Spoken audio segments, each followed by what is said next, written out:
오늘은 기도의 가치를 알라, 기도의 가치를 알라라는 말씀으로 금요 밤기도의 말씀을 함께 나눕니다.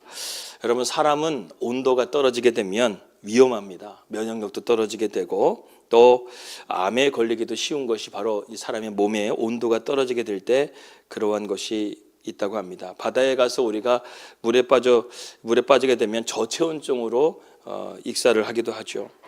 교회도 마찬가지입니다. 영적인 온도가 참 중요합니다. 살아있는 사람과 죽은 사람의 차이는 바로 온기의 차이라는 것이죠. 저는 죽은 사람들의 임종을 많이 봤습니다. 분명히 분과 몇 분 사이에는 살아있어서 온몸이 따뜻했는데 임종을 하고 운명을 하고 나니까 금방 몸이 발끝부터 점점 갈수록 이렇게 까매지더니 몸이 푸르게 변하는 것을 보게 됩니다. 사람이 죽게 되면요, 온기가 빠진다는 것이죠. 그것과 마찬가지로 여러분, 살아있는 사람과 죽은 사람의 차이도 바로 온도인데 우리의 영적인 온도도 우리가 기도하지 않게 되게 되면 싸늘한 그런 영적인 그러한 온도가 될 수밖에 없다는 것이죠. 온도를 올릴 온도의 비결은 오직 기도에 있다는 것입니다. 여러분, 목장 식구들한테도 이것을 분명하게 말씀해 주시기 바랍니다. 기도하지 않으면 내 영적인 온도가 절대로 올라가지 않는다는 거예요. 그래서 여러분, 기도에 열정 있는 사람이 되시기를 축원합니다. 그래서 히브리어 이 알다라는 단어가 야다라는 단어를 쓰게 되는데, 이 야다라는 것은 내가 그것을 경험해서 알다라는 거예요. 그래서 욥기서 42장 5절 말씀 보니까 귀로만 들었던 하나님이었어요. 그때는 하나님이라는 존재가 그냥 단순하게 경외의 대상이라고 생각했지, 그분이 내 삶 가운데 함께 계시고 내 눈앞에 보여지는 하나님이라는 것을 내가 몰랐다는 거예요. 그런데 하나님을 내가 경험하게 되니까 하나님이 내 앞에 계시는 거예요. 하나님이 살아 계시는 거예요. 욥에게 바로에 말씀하시면서 내가 창조의 하나님이다. 깊은 샘의 그 골짜기를 내가 그곳을 지나가 봤느냐? 하늘의 별들을 네가 만들 때 네가 거기 있었느냐? 하나님의 살아계심을 욥이 직접 발견하게 되니까 욥은 그때부터 하나님 앞에 내가 눈으로 본다라고 말하는 것, 이게 진정한 알미라는 것입니다. 여러분, 오늘 이 밤 가운데 우리의 영적인 눈이 열려져서 하나님을 알 수 있는 이제는 내가 눈으로 주님을 바라봅니다. 이 공간 가운데 여러분, 하나님은 보이지 않는 것 같지만 하나님은 이 자리에 계셔요. 할렐루야. 이 자리 가운데 여러분들을 부르신 것은 하나님이 여러분들을 부르신 거라는 거예요. 하나님이 여러분들을 불러주셔서 이 시간 가운데 기도하게 하시고 기도를 통해서 여러분들에게 내가 너를 위해서 쉬지 않고 일하고 있다, 내가 너를 향한 열심을 가지고 있다, 그러한 말씀을 통해서 오늘 이 시간 우리에게 위로를 주시고 힘을 주시고 우리에게 소망을 주시는 하나님이신 줄 우리가 믿으시기 바랍니다.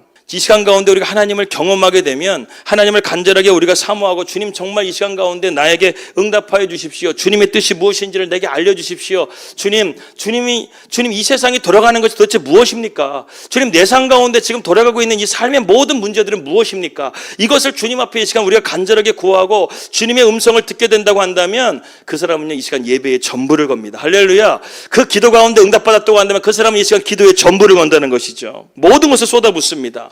이 기도가 그 어떤 시간보다도, 이 세상에 어떤 좋은 사람들을, 지인을 만나는 시간보다 하나님 만나는 시간이 가장 기쁘고 즐거운 시간이 될 수 있다는 것이죠. 그런데 여러분, 우리가 이러한 영적인 눈이 뜨여져야 되는데 사탄은요, 우리에게 죄의 눈을 뜨게 한다는 것이죠. 창세기 3장 6장 말씀 보게 되면 여자가 선악과를 따먹고 자기와 함께 있는 남편에게 주되 이에 그들의 눈이 밝아졌다고 그랬어요. 사탄이요, 이 인간의 눈을 밝게 했는데 이것이 어떤 눈을 밝게 한 것인가? 죄의 눈을 밝게 했다는 것이죠. 이게 바로 죄의 눈입니다. 인류를 파멸로 몰고 온 죄의 눈. 그래서 가인이 아벨을 쳐 죽이는 그런 인류의 최초의 살인사건이 아담의 바로 후손 그 직계 자녀에게서 나왔는데, 그런데 놀랍죠? 가인이 어떻게 바로 그렇게 살인을 저지를 수 있었는가? 그러니까 여러분, 중요한 건 무엇이냐면 가인이 살인을 저지른 게 문제가 아니라 사탄이 우리로 하여금 죄의 눈을 뜨게 하니까요, 이러한 엄청난 죄들도 우리의 삶 가운데 벌어지게 될 수 있다는 것입니다. 이처럼 우리는 사탄에 의해서 죄의 눈이 띄어지게 되니까 자꾸만 세상을 바라보게 되고 세상의 절망과 세상의 낙심과 그런 세상의 모든 악한 것들을 우리가 바라보게 된다는 것이죠. 반면에 하나님께서는 우리에게 선한 눈을 열어주십니다. 할렐루야. 우리에게 선한 눈을 열어주신다는 거예요. 열왕기상 6장 말씀 보게 되면 아람 왕이 북이스라엘을 침략하려고 합니다. 그래서 전략회의를 짜게 하는데 그들이 이러한 전략을 짜가지고 이스라엘을 침략하려고 하게 되면 그곳에 매복을 하고 있던가 이 북이스라엘이 번번이 그 일을 막아서는 거예요. 알고 보니까 하나님께서 엘리사에게 그러한 것들을 미리 알려주셔가지고 이 아람 왕의 침대에서 말하는 것까지도 하나님께서 주의 천사를 통해서 엘리사에게 알려줘가지고 아무리 그들이 고도의 전략을 짠다 할지라도 그 전략이 성공을 못하는 거야. 그래서 아람 왕이 화가 나가지고 어떻게 합니까? 이 군대 1만 명을 데리고 그 당시 엘리사가 있던 도담성을 에워싸가지고 엘리사를 죽이려고 한다는 것이죠. 그랬는데 엘리사는 두려워하지 않는데 그의 사환이 두려워합니다. 그래서 그 사환이 두렵다고 이렇게 말을 하니까 엘리사가 이 사환에게 기도를 해주니까 하나님께서 이 사환의 눈을 열어주시죠. 엘리사가 이렇게 기도합니다. 여호와여 원하건대 그의 눈을 열어서 보게 하옵소서. 여호와께서 그 청년의 눈을 여시며 그가 보니 불말과 불병거가 산에 가득하여 엘리사를 둘러있더라. 하나님께 이 시간 가운데 내 눈을 열어달라고 한번 기도해 보세요. 정말로 내가 지금 이 상황 가운데 나 혼자만 있는가? 지금 내가 기도하는데 지금 나 혼자 기도하고 있는가? 아니라는 거예요. 위기 가운데 있었을 때는 하나님께서는 불병거와 불말을 주셔서 그 사람을 지키시고 또 우리를 보호해 주시고 우리의 삶을 하나님 붙들어 주신다는 것이죠. 다니엘은요, 하나님 앞에 하루에 3번 기도했습니다. 그런데 그 기도를 못하게끔 막게 되죠. 어떻게 됩니까? 사자굴에 넣었어요. 그런데 하나님께서 사자 입을 막아버리시는 거예요. 여러분, 이러한 기도의 능력을 경험하게 되고 기도의 가치를 알게 되게 되면 우리는 이 시간 가운데 기도의 전부를 걸 수가 있게 된다는 것이죠. 그러니까 세상에 어떤 자리보다 연말 연시가 돼가지고 뭐 술자리도 많고 모임 자리도 많고 개모임도 많지만 지금 이 자리는 어떤 자리보다도 그 가치를 아는 사람들 이 자리에 와서 하나님 앞에 기도한다라는 것이죠. 왜? 그러한 사람 만나는 것보다 가장 귀한 게 기도기 때문에 그렇습니다. 여러분, 예수님의 공생애를 보게 되면 예수님은 공생애 기간 동안에 예수님께서 가장 열심히 하신 것이 뭐냐면 기도했다라는 것이죠. 그래서 주님은 매 순간 기도하시고 한적한 곳에서 기도하시고 새벽 미명에 기도하시고 때로는 밤에 철야 기도하시고 주님은 계속해서 기도했다라는 거예요. 여러분, 우리가 좋은 사람을 만나게 되면요, 그 사람과 몇 시간을 얘기해도 시간이 지나가는 줄을 모른다는 거예요. 그런데 예수님에게는 가장 좋으신 분이 누구셨을까요? 하나님이셨다는 거예요. 세상 사람들을 만나게 되면 늘 욕심이 있고 또 예수님을 어떻게든 해보려고 하는 그런 사람들만 만나는데 예수님은 하나님을 만나게 되면 늘 마음 가운데 편안함이 있고 평안이 있다라는 거예요. 오늘 이 시간 가운데도 우리가 예수님을 만나고 성령님을 만나고 하나님 아버지를 우리가 만날 수 있다고 한다면 우리 가운데 세상에 그 누구를 만나는 어떤 좋은 사람을 만나는 것보다 이 시간 가장 좋은 만남이 될 줄을 믿습니다. 그 여러분들이 생각하는 것보다 몇십 배, 몇백 배 더 좋은 분이 바로 우리 하나님 아버지이신 줄 믿으시기 바랍니다. 지금 우리나라가 풍전등화와 같은 상황 가운데 있어요. 그러나 저는요, 어저께 한 주간 동안 계속 기도하면서 제 마음 가운데 하나님 주신 마음은 역사를 보라는 거예요. 애굽의 역사를 보더라도 또 바벨론의 역사. 여러분, 바벨론이라는 나라가 그렇게 엄청난 나라인데도 불구하고 100년을 못 갔어요. 바벨론이라는 나라가 100년에 끝날 나라가 아니었어요. 그런데 하나님의 말씀대로 100년이 안 돼서 페르시아에게 넘어가게 되고 페르시아도 100년이 안 돼서 헬라에게 넘어가고 헬라 다음에 로마로 넘어가게 되고 이렇게 역사를 다니엘의 그 말씀 보게 되면 역사를 주관하신 하나님께서 하나님 말씀대로 이 세상이 주관된다는 것을 저에게 보여주시는 거예요. 그러니까 지금 이러한 상황 가운데 있더라도 지금 하나님이 역사를 주관하고 계신다 이것을 딱 주시니까요, 마음 가운데 평안을 주시더라고요. 할렐루야. 여러분, 지금 이 대한민국의 역사는 지금 하나님이 주관하고 계시는 줄 믿습니다. 그러니까 우리가 너무 절망할 것도 없고 정말 우리가 뉴스를 볼 것도 없고 하나님만을 붙들게 되면 여호와만 우리의 분깃으로 믿고 나아가게 되면 하나님께서 이 나라를 하나님의 나라로 세워주실 것을 믿습니다. 저는 이것을 통해서 대한민국 한국교회가 정말 깨어났으면 좋겠어요. 우리 성도들이 정말 깨어났으면 좋겠어요. 정말 나라가 이렇게까지 갈 수가 있구나. 비상계엄이라는 거 저는 처음 들어봤어요. 근데 여러분들은 경험이 있으시다고 아까 어떤 집사님께서 얘기하시더라고요. 정말 그것을 바라볼 때 정말 끔찍했다라고 얘기를 하시더라고요. 여러분, 그러한 것이 올 수도 있는 것이 세상이고, 저는 앞으로 이 기독교가요, 코로나 사태가 시작을 통해서 이제 점점 갈수록 기독교도요, 대핍박의 시대가 분명히 옵니다. 요한계시록 말씀 보게 되면 기독교의 대핍박의 시대가 반드시 옵니다. 그것이 어떻게 오게 될지 모르겠지만 이렇게 하나님 앞에 기도하고 예배하는 것을 지금 쌓아놓지 않게 되면요, 나중에 핍박이 오는 교회들은 이 기도가 쌓여지지 않는 교회는 분명히 그 교회는 다 문 닫아버리는 거예요. 기도가 쌓여져야 돼요. 할렐루야. 여러분들의 기도가 이렇게 쌓여지게 되면 분명히 하나님께서 우리 양문교회를 계속해서 끝까지 지켜주실 줄을 믿습니다. 미지근한 기도하지 않는 교회는 미지근한 교회라는 거예요. 그런 교회는 토해버리고 하나님께서 신경도 쓰지 않아요. 그러나 기도하는 교회는 뜨거움이 있기 때문에 하나님께서 그 교회를 사용하시고 하나님께서 붙들어 주실 것을 믿습니다. 삼손은 여러분 얼마나 대단한 능력을 받았습니까? 나실인이었고 그가 나귀뼈 하나로 1000명을 때려 죽이는 그런 하나님 앞에 능력을 받고도 그가 결국 멸망의 길을 갈 수밖에 없었던 것은 무엇입니까? 세상의 헛된 것을 붙잡았다는 것이죠. 그 세상의 헛된 것을 붙잡고 가는 바람에 결국 하나님의 은혜를 다 저버리게 되고 비참한 버려진 인생을 살게 되었다는 것입니다. 여러분, 그렇기 때문에 우리의 삶 가운데 이런 삼손과 같이 하나님의 은혜를 받고 멸망으로 가는 그런 사람이 되어서는 안 된다는 것이죠. 시편 141편 1절에서 5절 말씀은 우리로 하여금 우리가 기도의 가치를 알 수 있는 5가지의 신앙의 원리를 우리에게 말씀해 주고 있습니다. 첫 번째는 무엇이냐면 하나님을 신뢰하는 기도를 드리라는 것이죠. 하나님이 없다고 한다면 내가 지금 살아가는 삶이 너무나 힘들고 너무나 고통스러운 사람이 있다는 것이죠. 지금 다윗도 그렇습니다. 압살롬에게 쫓기게 돼가지고 날마다 지금 고통스러운 하루가 되는 거예요. 압살롬의 반란군에 의해서 자기 부하들이 죽어가는 가운데서 그 시체를 밟아가면서 도망을 쳐야 되는 그런 다윗의 상황 가운데 있더라는 것입니다. 얼마나 위기 가운데 있고 얼마나 급박한 상황 가운데 있었습니까? 그러나 그러한 고통스러운 상황 가운데서 다윗은 누구를 찾고 있는 거예요? 하나님을 찾고 있는 거예요. 여호와여, 내가 주를 불렀사오니 속히 내게 오시옵소서. 내가 주께 부르짖을 때에 내 음성에 귀를 기울이소서. 이렇게 다윗이 하나님 앞에 기도하고 있다는 것입니다. 기도의 출발은요, 다윗처럼 하나님을 먼저 찾고 하나님을 의지하는 것부터 시작하는 것입니다. 여러분, 한국이 그나마 이만큼 살게 된 것은요, 저는요, 누가 뭐라고 해도 하나님의 축복이 있었기 때문에 한국이 이렇게 축복받은 나라가 된 줄을 믿습니다. 하나님께 기도하는 성도들이 있었기 때문에 뭐 불교라든가 카톨릭이 있다 할지라도 이 기독교가 그만큼 하나님 앞에 엎드려 기도하고 성도들이 나라를 위해서 기도하는 그 기도 때문에 이 나라가 하나님께서 지켜주시고 이렇게 온 것인 줄 저는 믿습니다. 사무엘은요, 나는 기도를 쉬는 죄를 범하지 않겠다고 그랬어요. 사무엘은 모든 전권을 넘겨줬어요. 그러나 딱 한 가지를 안 넘겨줬어요. 그건 무엇이냐면 나라를 위한 기도는 절대로 은퇴하지 않았다는 것이죠. 그것을 넘겨주지 않았습니다. 여러분, 기도는요, 은퇴가 없어요. 그래서 여러분들의 삶 가운데 하나님이 그 기도를 통해서 여러분들이 기도하게 되면 여러분들의 자손이 잘 되고 여러분들의 자녀들이 잘 되고 사업과 여러분들의 모든 것들이 주님 안에서 다 형통하게 될 줄을 믿습니다. 두 번째로 다윗이 드렸던 기도는 어떤 기도였느냐? 내 입술을 지켜달라는 기도를 드렸습니다. 3절 말씀 함께 읽겠습니다. 3절 말씀입니다. 시작.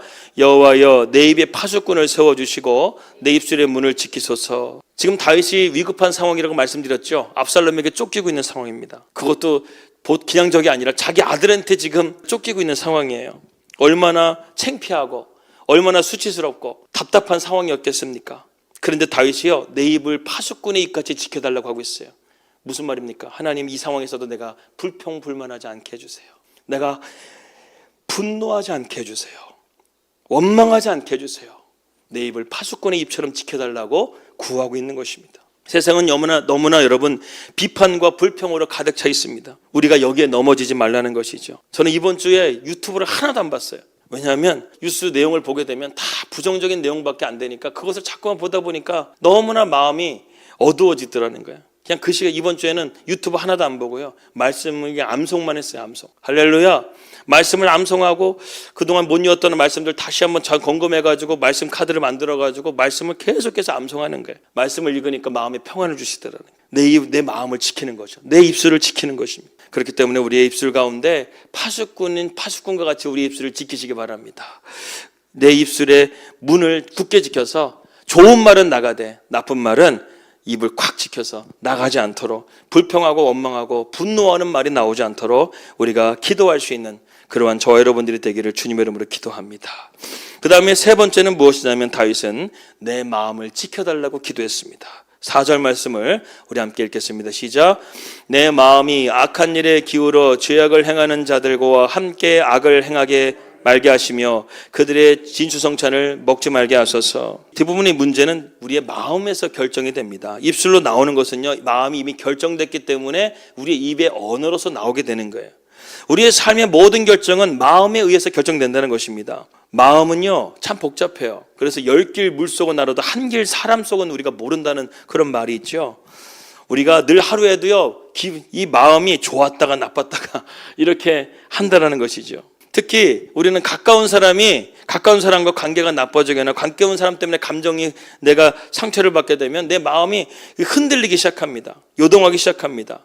저도 제 마음을 가장 힘들게 하는 사람은 우리 아내죠. 가깝기 때문에. 아내와 관계가 나빠지게 되면요, 저의 목회에 모든 영향을 다 미치더라는 거예요. 다윗이 지금 뭐라고 말합니까? 내 마음을 지켜달라는 거예요. 내 마음이 악한 일에 기울어지는 것을 주님 막아주시고, 악을 행하지 말게 해주시고, 그들의 진수성찬을 먹지 말게 해달라는 거예요. 여러분, 이처럼 우리의 삶이 이러한 죄악에 무너지지 않도록 우리의 마음을 지킬 수 있기를 바랍니다.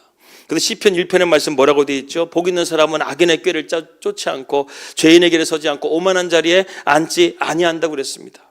우리의 삶이 우리의 마음을 지켜서 이러한 악한 길에서 떠나 온전히 주님의 그 믿음의 길을 걸어갈 수 있기를 주님의 이름으로 축복합니다. 네 번째로는요, 책망을 머리에 기름같이 여겨달라고 고백하고 있습니다. 오늘 5절 말씀을 다 같이 한번 읽겠습니다. 5절 말씀입니다. 시작. 의인이 나를 칠지라도 은혜로 여기며 책망할지라도 머리에 기름같이 여겨서 내 머리가 이를 거절하지 아니할지라. 그들의 재난 중에도 내가 항상 기도하리로다.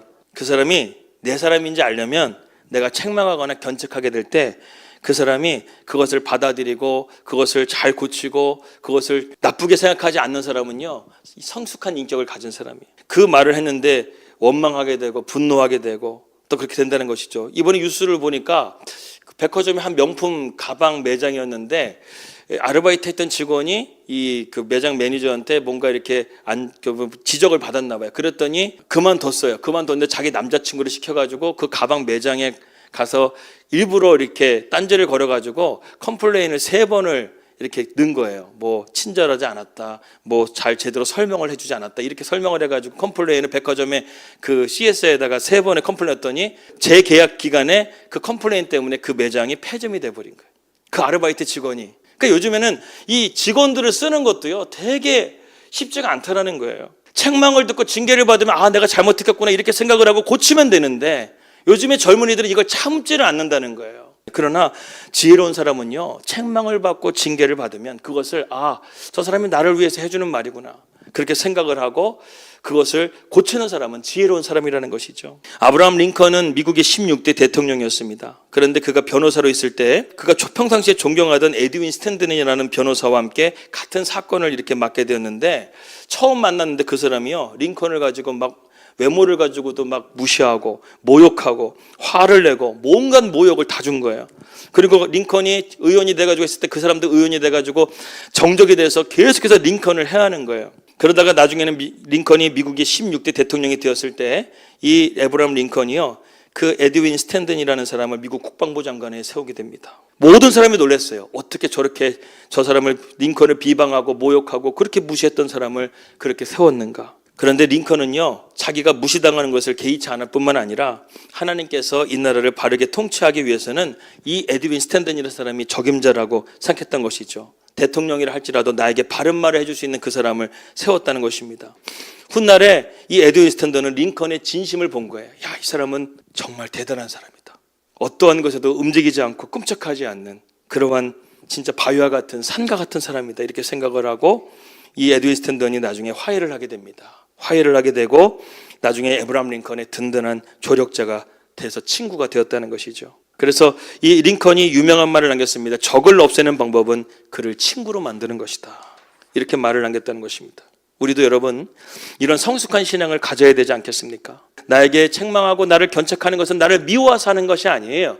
나를 바르게 하기 위해서, 견책하기 위해서 그렇게 받아들이는 것입니다. 하나님은 우리에게 큰 은혜나 사명을 주실 때는요, 반드시 시련과 연단을 반드시 주십니다. 그 시련을 통과한 다윗은 왕이 되었습니다. 그 시련을 통과한 모세는 이스라엘의 위대한 지도자가 되었습니다. 그 시련과 연단을 통과한 바울은 위대한 사도가 되었습니다. 주님은 십자가를 통과하셔서 인류를 향한 구원자가 되셨다는 것이죠. 그러므로 여러분, 하나님이 우리를 지금 책망하시고 우리의 삶 가운데 시련과 연단을 주신다 할지라도 절망하지 말고 낙심하지 마시고 내 머리에 기름을 부으시는 하나님의 과정이라는 사실을 깨달으시기를 바라겠습니다. 달란트의 비유를 보게 되면 우리는 5달란트 받은 사람과 2달란트 받은 사람과 1달란트 받은 사람을 우리가 보게 되죠. 주인의 말을 한 귀로 흘려들었던 1달란트 받은 사람은 아무것도 받지를 못합니다. 있는 것마저 빼앗기게 되고 밖에 쫓김을 받게 됩니다. 우리가 여러분들에게 은사를 받았지 않습니까? 그 은사를 쓰지 않게 되면 그 은사는 하나님께서 거두어 가십니다. 방언으로 기도하시는 분들은 방언으로 기도하시고 또 하나님 앞에 주신 은사가 찬양의 은사라든가 또 또 여러분들 가운데 리더의 은사, 또 그런 여러 가지 은사가 있다고 한다면 그것을 계속해서 하나님 앞에 감사함으로 가지고 나가게 되면 그 가운데 열매를 맺게 된다는 것이죠. 때로는 하나님께서 우리에게 주시는 것에 대해서 상황이 허락하지 않고 내 상황이 허락하지 않는다 할지라도 순종하게 되면 하나님은 거기에 대한 반드시 열매를 주시고 축복을 해 주신다는 것입니다. 그렇기 때문에 우리가 다른 것에 가치를 두지 말고 하나님의 말씀에 가치를 두고 나아갈 수 있기를 주님의 이름으로 축복합니다.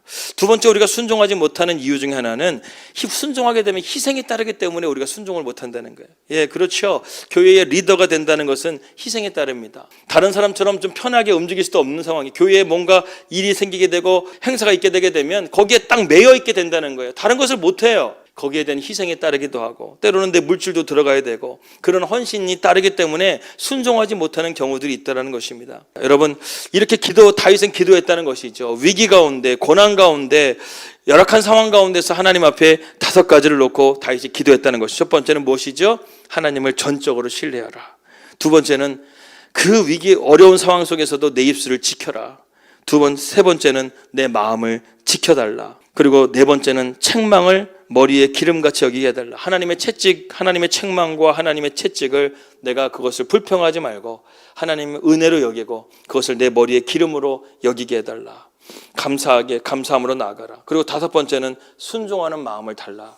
이러한 기도의 제목을 가지고 다윗이 하나님 앞에 기도했다는 것입니다. 그렇게 기도했더니 하나님께서 다윗에게 압살롬의 그 반란 가운데서 다시금 왕권을 회복해 주시고 다윗으로 하여금 그 영광을 다시금 회복시켜 주신 것처럼 여러분의 삶 가운데도 이러한 하나님 앞에 기도를 드림을 통해서 여러분들이 다시금 회복되고 치유되고 하나님의 은혜가 함께하는 저와 여러분들이 되시기를 주님의 이름으로 기도합니다.